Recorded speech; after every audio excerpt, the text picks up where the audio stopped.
Good afternoon, true believers. In this episode, we're going to look at Amazing Spider-Man number 46, the first appearance of the Shocker, and we're going to see what it looks like. So this is a iconic piece of art, as you can see here. It's very vibrant, the colors. We're also going to examine the condition of this old book, and just like we did in the other series, because we're getting these off to be pressed and graded, and we want to see how it affects the score of it. So you can see the Shocker here, and as we scan through the corners, you can see it just looks really good. You don't really see any tears. This particular comic is rated at about a 7.5 from the Uncanny Stash that I purchased it from. And here we go. Let's take a look here. So the top has a little bit of weathering on the corners, it looks like. I'm glad it hasn't been modified or cut off. That's important. And you can see the, I guess the weathering, the sun damage, the oxidation that's occurred to this. Interesting, cool ads. As we look at the inside, we don't see a lot of spine wear. That's actually a really good sign. The staples look to be intact. And the colors seem to be pretty good. Red and blue, iconic Spider-Man. And this one, Peter Parker. See how we progress through the book here. We'll kind of scan through it. So this particular comic, I didn't actually pay close attention to the date, but it was 1967, March 1967. So a lot of events going on at that point in time, but as myself, I didn't actually even exist, and for those of you watching this on YouTube or wherever in the future, you probably didn't exist either. There you can see the Shocker's iconic costume. Many people like the Shocker. He's pretty popular.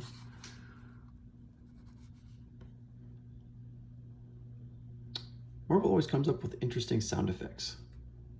You know, like Wolverine has his iconic snick. You know, Cyclops has Zark, right? Spider-Man's is thwip for his webbing. So these corners, they look really good.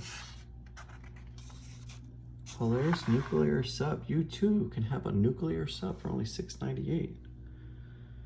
Mail this coupon today. Be sure to get right on that. Today, being 1967 in March, right? Let's see here. As we scan through here. See how people dressed in the 1960s? Bow ties, vibrant colors, hairstyles, short on the sides, short on the top. Very different time. Cigarettes, not popular in the 2020s anymore. Cigars, obviously not popular in the 2020s anymore. It's just a different time. People were different back then. Society was different back then. As I flip through this comic, it has that scent of the ink from the 1960s as well, when it was first pressed. It's a nice smell. It's a very nostalgic smell. It's hard for me to describe. I don't have kind of the words, but it's just a comforting feeling smelling that. I've been reading comics for, I don't know, 30, 35 years, I guess. First comic I can remember getting was actually a G.I. Joe. I think it was number 37. It was like a green beret on the cover with a camo paint on his face. I think I bought it at like a convenience store at the time. My local grocer was called Gerland's, for those of you in Texas or know where that is. Doesn't exist anymore, obviously, but Gerland's was where I used to buy all my comics. I used to buy Daredevil, first appearance of Typhoid Mary, for example, or the G.I. Joe comics I bought, like Tales of G.I. Joe European Missions, regular G.I. Joe, you name it. You too can be Norman Rockwell. These covers, I mean, these corners just look good. The colors look good. It doesn't look like it has much damage. I'm going to hope that this is better than a 7.5. I have an Amazing Spider-Man number 300, the first appearance of Venom, I guess.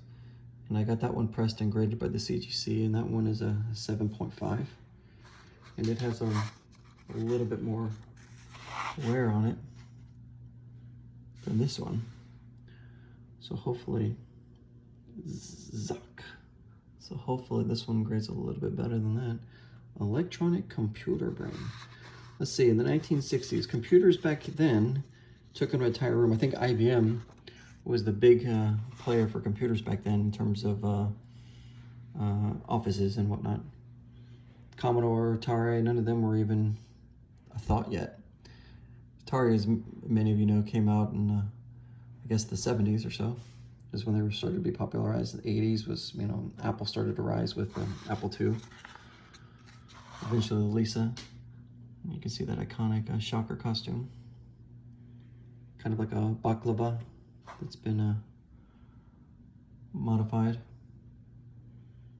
And there's Aunt May. As we flip through these pages, it's really good condition. It's really nice. Ah, for those that remember, there he is, Mr. Green Goblin himself. We'll pay you for your Lincoln pennies. I can only imagine now what that Lincoln penny is. And this looks really good condition as we scan through it. X-Men 29 was out. Avengers 37 was out. Thor 137 was out. Thor 137. So 135 was the first appearance of the High Evolutionary, from what I remember. 136 was the continuation of that. So this will be the first story after that.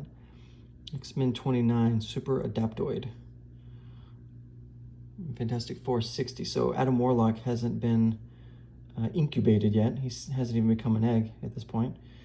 So yeah, so you can see a lot of things are happening. Tales of Suspense, 87. They were still running that line. Hadn't actually had an Iron Man line yet at this point. Same with the Tales to Astonish, number 89.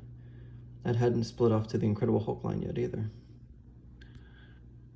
But at this point, you had Avengers out, Daredevil out, X-Men out, Fantastic Four out. Let's see, Spider's Web, and you can see that. It just looks really good. Look at me zoom in so you can see a little bit of the corners and the weathering, and the paper looks top notch. Dear John. New Britain, Pennsylvania. Interesting. Next issue. Oh, the classic enough said. And then let's zoom out. So we're going to send this one off to CGC to be graded. We're going to send it off to get pressed first, prior to that, and to cleaned. And hopefully it comes back higher than a 7.5. I mean, the condition is pretty good. Hopefully the press will fix the spine roll a little bit, or if that's what that is. Actually, that's not a roll. That's sun damage. I don't know how much it's going to be able to be cleaned out, but you can see it fades. So it's almost like it had a shadow on it of some sort.